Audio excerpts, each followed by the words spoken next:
าพัดลมมาเป่าผมให้แห้งก็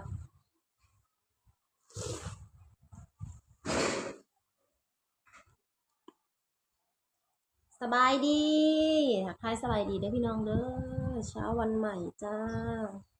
กำลังแต่งตัวไปงานขาวดำอีกเลยพี่น้องใช่ที่บ้านเรามีคนตายอีกแล้วกงศพมื้อนี้ก็เลยต้องไปช่วยงานอีกเพราะว่าคันเป็นงานนั้นกงศพก็จะไปเบิดบ้านพี่น้องเลยถ้ามีน้ำมันทาผมบ่ลูกน้ำมันทาผมแม่เบิดแล้วบ่เนาะฮะมีบ่โอ้ยเมื่อวานนี่ซื้อเลขอยู่ได้พี่น้องเลยซื้อเลขไทยเบิดเงิน200 บาทไม่ถูกเลยไปออกอยู่เลขเบียดผูกอู้ตัวที่เขาซื้อค่ะเม็ดสับเป็นตะสร้างค่ะหลายเลขเอากระดอกกระเดียว่าอยู่นะบ่ได้ปวดได้หาเอาดอกเพราะว่าเลขไทยเนี่ยแล้วก็จะมีเลขลาวแล้วก็มีเลขเบียดพี่น้องในวัน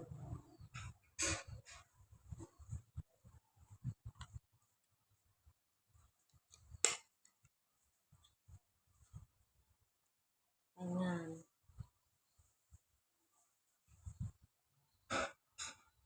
ขาวดำอีกแล้วเมื่อยแดดก็ออกหวนเตรียมเกี่ยวเขาวกับเตรียมได้นี่แล้วอันนั้นซุ่มเบาห้ำจะว่าเกี่ยวบ่จักมื้อนี้พ่อมาได้ไสมาแต่เฮ็ดงานน่ะบ่หากันแล้วใส่บาตรบ่ที่บอกเนี่ยตอนน่ะเก็บไว้ให้เด็กน้อยหั่นแหละมีอะไรตอนมาจัวเอาตัวขนมแม่เลย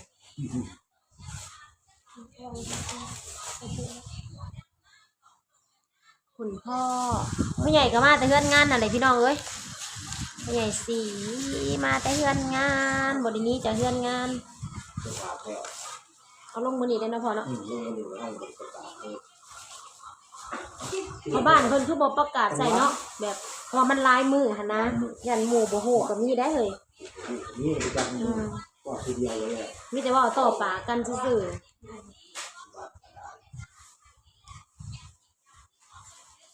เห็นยาวคุณจะเป็นอะไรใช่ไหมๆก็ใครอยู่ดอกอันนั้น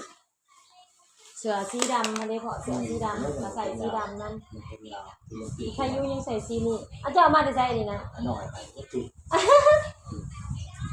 ยามหนาวคือสิอุ่นดีเก็บเข้าตู้เย็นนะไผมันสิบูดบักกล้วยนะว่าให้ตะวันหมักเด้เสื้อเนี่ยคือพ่อจะเรียกมันนะที่ดีไซน์ฮันเด้นั่นน่ะของเจ้าเลยอันนี้น่ะจะต่างอีกผมจะมีแล้วบ้างสีดำงานโซกต้องใส่ดำเลยหาเบิ่งสีดำสีกระพุ้ยกระพิวก็ได้แต่บ่เอาสีแจ๊ดบ่เอาสีแดง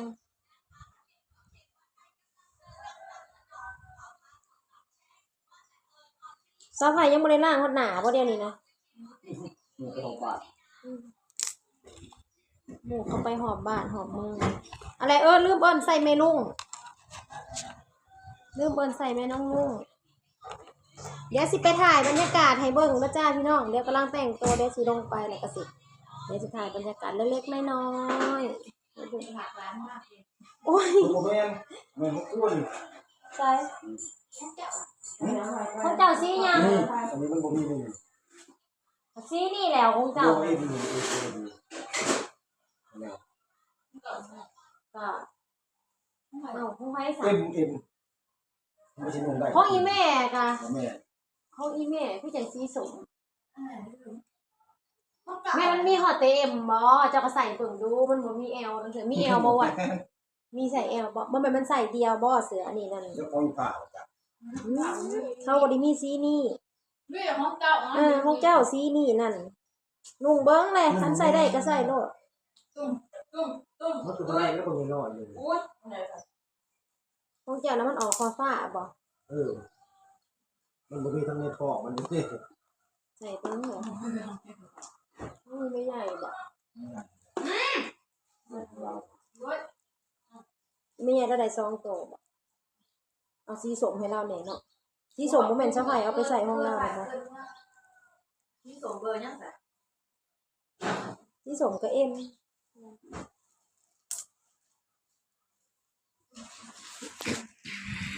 ไปพี่น้องมาเนี่ยเขาก็จะเอาเขาเอายังลงไปกินทานเนาะแล้วก็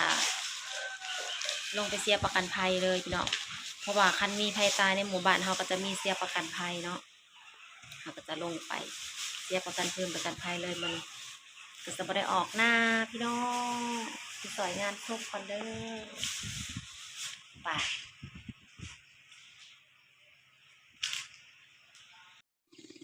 ตอนนี้ออกมาแต่เดือนละเตรียมถาแม่น้องลุงถาแม่น้องลุงก็แล้วก็จะพากันย่างลงไปซื้อน้ำซื้อยังเลยพี่น้องแล้วก็จะมีเขาไปกินทานเนาะแล้วก็จะไปซื้อถูกซื้อยังใส่ซื้อน้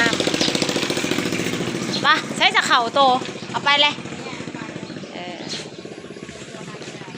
ยายดาวบอกไปโลดเองไปเอิญเลยยายดาวยังสิไปบันดาลอยู่แม่นางลุงคนสวยจ้า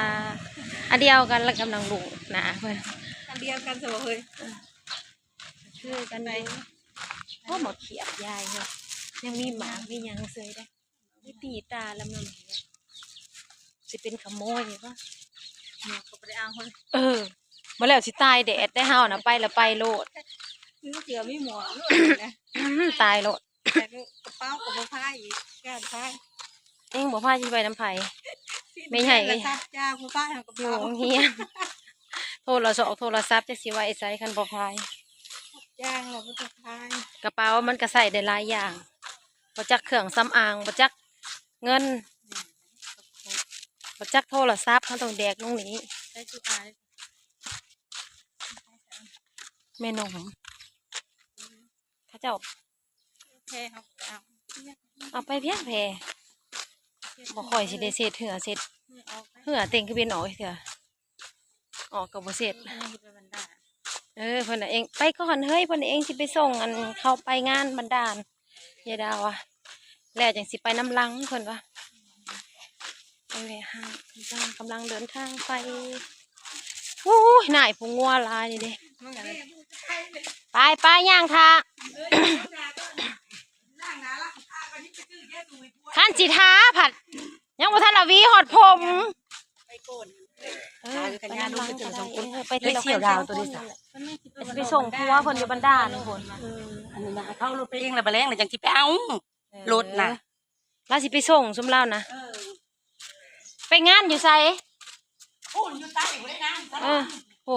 เขาสิลงงานสารวันลงวิสัยเสียงสวรรค์สุเพิ่นก็เป็นคอนวอยผัวสุเพิ่นผัวยายดาว เป็นคอนวอยนี่เป็นคนยกตู้ได้งานดีได้เขาเจ้าก็ได้ ไปตลอด บ้านก็บริษัทเนาะ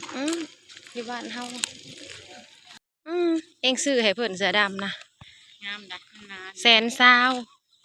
วก็ใส่ หัก20,000จากเราเอาน้ำพายจังหวัดเราออกเองเอาให้100,000 100,000 ให้100,000นางก็จะได้เสือดำเพิ่นว่าเรานุ่งบัดพอดีนะก็เลยให้ งามนะคะ เพิ่นว่า120,000เสือดำนะที่ได้พี่น้องเฮือนงานโอ้ย่างกึ่งๆเขากำลังย่างมาไกลสิฮอดอันนี้ก็จะเป็นเครื่องกินทานเนาะพี่น้องเป็นประเพณีแบบอันลาวๆซุมเฮานี่แหละคนท่านละลายดอกยังเศร้าอยู่ไปหลีพุ่นแหละอันนี้ไว้รับแขกผู้มาทางไกลดอกนั่นเฮาบ่กล้าไปนั่งดอกคิดจักหน่อยมาฮอดแล้วพี่น้องแล้วเฮาก็สิเข้าไปกินทานน้ำลาวพ่อใหญ่พลพี่น้องจ้าพ่อใหญ่พลใกล้ๆเฮือนน้องดาวนั่นแหละพ่อใหญ่พลเสียชีวิตตั้งแต่วันที่ยังเลยเราเสียแต่มื้อวันยังก่อนเราเสียมื้อวันจันทร์พี่น้องเลยมื้อนี้ก็วันพฤหัสจังได้เอาลงตอนนี้เฮาก็มาฮอดแล้วก็เฮาสิย่างเข้าไปเก็บภาพบรรยากาศด้วย